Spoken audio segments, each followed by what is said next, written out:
belajar, kita akan berdoa dulu untuk memulai kegiatan pembelajaran kita pada siang hari ini. Ibu akan memimpin kita berdoa. Mari kita berdoa menurut agama dan kepercayaan kita masing-masing. Berdoa dimulai.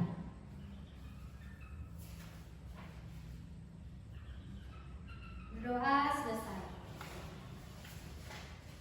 Terima kasih. Nah, anak-anak, sudah siap belajar hari ini? Sudah. Sudah ya. Coba perhatikan kanan dan kirinya. Apakah sudah rapi? Sudah ya? Oke, sebelum kita mulai, Ibu akan cek kehadirannya. Kira-kira ada berapa orang yang hadir? 5 ya, Ibu catat dulu.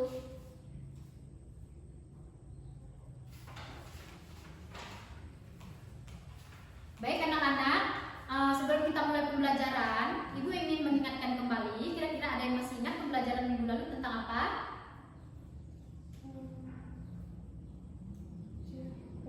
Ya, tentang cerpen ya. Jadi minggu lalu kita sudah belajar tentang cerpen. Nah, apa saja sih yang kita pelajari minggu lalu tentang cerpen? Yang pertama ada pengertian cerpen, yang kedua ada ciri-ciri cerpen, kemudian ada struktur cerpen. Nah, karena kita sudah mempelajari tentang itu semua, selanjutnya kita masuk dengan kelanjutan dari pembelajaran cerpen tersebut. Selanjutnya materi yang akan kita pelajari yaitu tentang mengenal dan menulis cerpen. Ada yang masih ingat cerpen itu apa? Kepanjangan dari cerpen ada yang masih ingat? Cerita pendek. Ya, jadi kepanjangan dari cerpen adalah cerita pendek. Nah, selanjutnya apa saja sih yang akan kita pelajari pada siang hari ini? Yang pertama, kita akan belajar tentang jenis-jenis cerpen. Yang kedua, kita akan belajar tentang ciri Bahasaan cerpen. ya. Kemudian yang ketiga, Teknik menulis cerpen. ya, jadi ada 3 yang akan kita pelajari pada siang hari ini anak-anak. Yang pertama itu ada jenis-jenis cerpen, yang kedua ada ciri kebahasaan cerpen, yang ketiga ada teknik menulis cerpen. Kita lanjut ya. Baik, sebelum kita masuk dengan ketiga hal yang akan kita pelajari hari ini, apa saja sih tujuan pembelajaran kita pada siang hari ini? Jadi, setelah mengikuti pembelajaran, peserta didik diharapkan mampu memahami jenis-jenis cerpen, kaidah kebahasaan cerpen, serta menulis cerpen sederhana dengan baik dan benar. Kita masuk dengan materi yang pertama, jenis-jenis cerpen. Karena sebelumnya kita sudah mempelajari tentang pengertiannya, jadi semuanya sudah tahu kan pengertian cerpen itu apa? Ya, jadi sekarang kita masuk dengan jenis-jenis cerpen. Nah, cerpen sendiri memiliki 7 jenis. Yang pertama ada yang tahu? Ya, yang kedua ada? Yang ketiga? Yang keempat? Yang kelima? Inspirasi. Yang keenam? Fantasi. Yang ketujuh? Yang ketujuh? Religi. Ya, bagus ya anak-anak. Jadi anak-anak sudah tahu ada 7 jenis daripada cerpen. Nah, yang pertama ada realistis. Apa sih cerpen realistis? Cerpen realistis merupakan cerpen yang mengangkat peristiwa yang terjadi dalam kehidupan sehari-hari. Kemudian yang kedua ada cerpen romantis. Nah, apa sih cerpen romantis? Cerpen romantis adalah cerpen yang bertema kasih sayang atau percintaan. Nah, jadi biasakan anak-anak tuh lebih suka yang cerpennya isinya itu tentang percintaan, apalagi anak-anak Gen Z ya. Kemudian yang ketiga ada humor. Ada cerpen jenis humor. Apa sih cerpen jenis humor?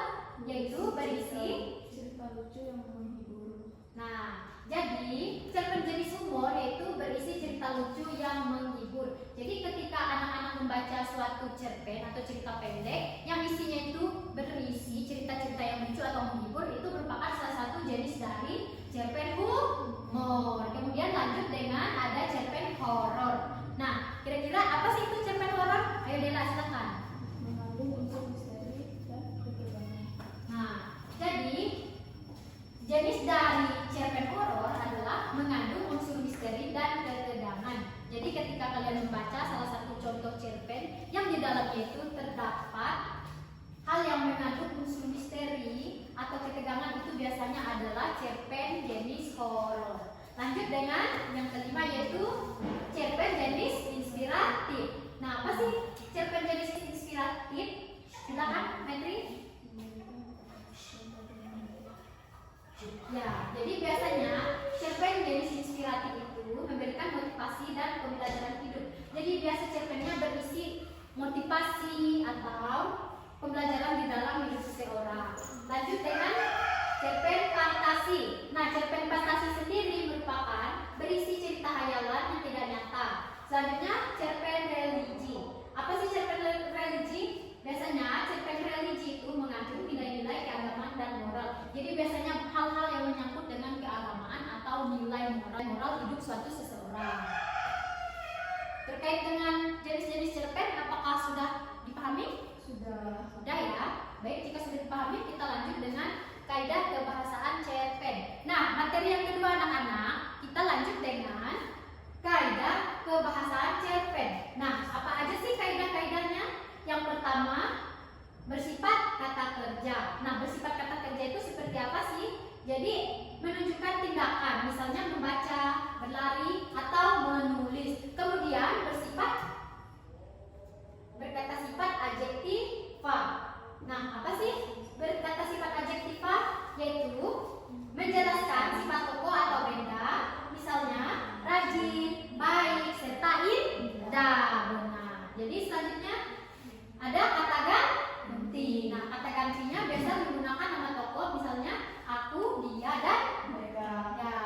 Selanjutnya kalimat langsung berisi percakapan tokoh. Biasanya di suatu cerpen ada percakapannya. Nah, kalau tidak ada percakapannya berarti bukan cerpen namanya. Selanjutnya ada majas. Nah, apa sih itu majas? Bahasa kias atau memperindah cerita. Biasanya terdapat ada majas hiperbola dan sebagainya macamnya ya anak-anak. Oke, kita lanjut dengan langkah menulis cerpen.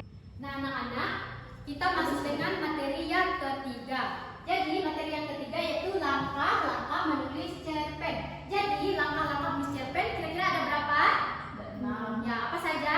Yang pertama, menentukan tema cerita. Yang kedua, menentukan tokoh dan penokohan. Yang ketiga, menentukan latar atau tempat, waktu, dan suasana. Yang keempat, menyusun alur cerita. Yang kelima, membuat konflik yang menarik. Yang keenam, menentukan amanat atau pesan cerita. Ya, bagus ya Dela. Jadi Dela sudah menjawab apa saja sih itu langkah-langkah menulis cerpen? Ya, jawabannya ada 6. Langkah yang pertama yaitu menentukan tema cerita. Kemudian yang kedua adalah menentukan tokoh dan penokohan. Yang ketiga menentukan latar, tempat, waktu, dan suasana. Yang keempat menyusun alur cerita. Yang kelima membuat konflik yang menarik. Dan yang keenam menentukan amanat atau pesan cerita. Jadi itu ya anak-anak langkah-langkahnya. Yang pertama menentukan tema. Jadi sebelum kita membuat suatu cerita atau suatu cerita pendek, kita perlu menentukan temanya. Misalkan ada tema tadi percintaan, tentang horor atau apa yang sesuai dengan jenis-jenis yang sudah disampaikan barusan. Kemudian yang kedua menentukan tokoh dan penokohan. Nah, biasanya tokohnya itu kita tentukan. Siapa sih kira-kira tokoh yang cocok dalam cerpen yang akan saya buat? Selanjutnya kita lanjut dengan menentukan latar. Nah, latar di sini anak-anak yang kita tentukan adalah yang pertama tempat di mana terjadinya cerita tersebut. Kemudian ada waktu, kapan sih waktunya cerita tersebut terjadi. Yang terakhir ada suasananya. Biasa suasananya ada yang mengharukan, menyedihkan, tegang, dan terharu dan sebagainya. Kemudian lanjut menyusun alur cerita. Biasanya di cerpen itu terdapat beberapa alur. Biasanya yang paling banyak itu ada 3 ya. Yang pertama alur maju, alur mundur, bisa juga alur campuran. Selanjutnya ada membuat konflik yang menarik. Nah, langkah selanjutnya, langkah yang kelima yaitu kita harus membuat konflik yang menarik. Ketika kita membuat cerpen tetapi konfliknya tidak menarik, biasanya itu orang tidak akan tertarik untuk membacanya. Nah, konflik itu apa sih anak-anak? Konflik adalah masalah yang kita tampilkan pada cerita tersebut sehingga tampak menarik dan orang lebih minat untuk membaca cerita tersebut.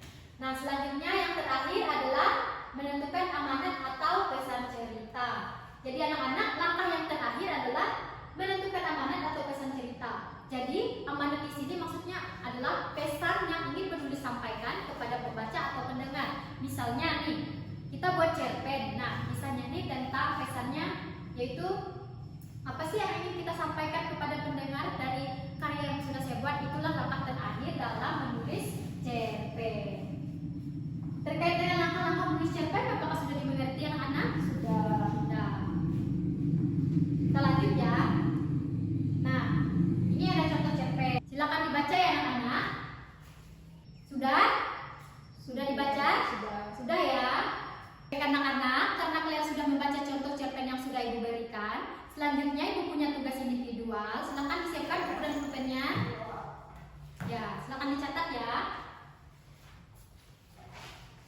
Yang pertama, silakan kalian analisis jenis cerpen yang sudah Ibu tampilkan pada contoh cerpen tadi. Kemudian yang kedua, tentukan kaidah kebahasaannya. Kata kerjanya apa sih? Kemudian kata sifatnya apa? Lanjut dengan kata gantinya. Sudah dicatat? Sudah. Sudah ya? Ibu kasih waktu 10 menit, silakan dikerjakan.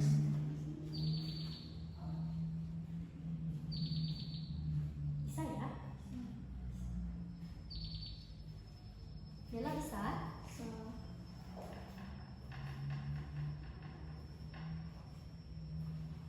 Sudah semua anak-anak? Sudah. Sudah ya? Silakan bantu Ibu untuk mengoreksi jawaban temannya ya. Silakan ditukar jawabannya. Nah, anak-anak, kira-kira jawaban yang pertama analisis cerpen. Jenis cerpen tersebut cerpen apa? Ada yang menjawab cerpen inspiratif? Ada? Ada. Ada ya.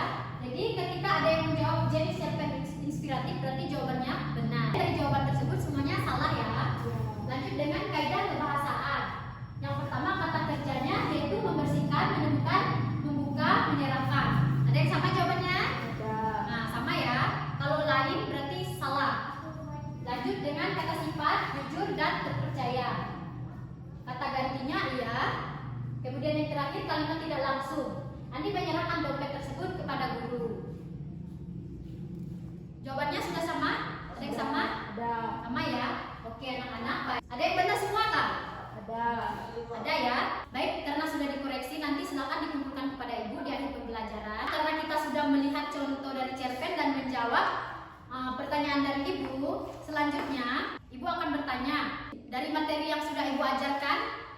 Ada yang ingin ditanyakan? Tidak ada. Tidak ada ya. Jadi semua sudah memahami apa yang Ibu sampaikan. Ada. Ya. Jadi kalau sudah ada, Ibu akan bertanya, apa saja sih langkah-langkah dalam menulis cerpen?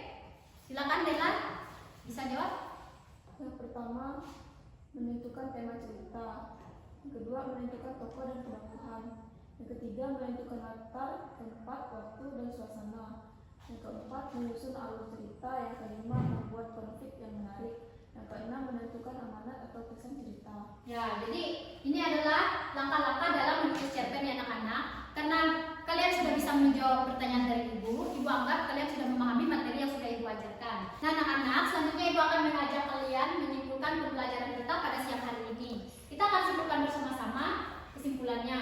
Nah, apa sih kesimpulan pembelajaran kita pada siang hari ini? Yang pertama yaitu, cerpen merupakan karya sastra berbentuk cerita pendek yang memiliki berbagai jenis seperti realistis, humor, horor, romantis, inspiratif, fantasi, dan religi. Dalam menulis cerpen, pelaku perlu memperhatikan kaidah kebahasaan serta menerapkan teknik penulisan yang baik seperti menentukan tema, tokoh, latar, alur, konflik, dan amanat. Dengan memahami materi ini, peserta didik diharapkan mampu menulis cerpen yang menarik, runtut, dan bermakna. Demikian ya anak-anak kesimpulan pembelajaran kita pada siang hari ini. Nah anak-anak, tugas rumahnya adalah silakan kalian buatkan sebuah cerpen sederhana dengan tema persahabatan, kejujuran atau disiplin. Sudah paham? Sudah.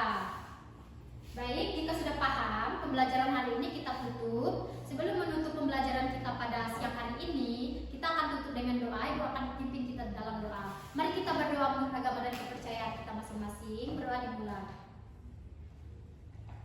Berdoa selesai. Baik, Ibu mengucapkan terima kasih atas waktunya yang sudah diberikan.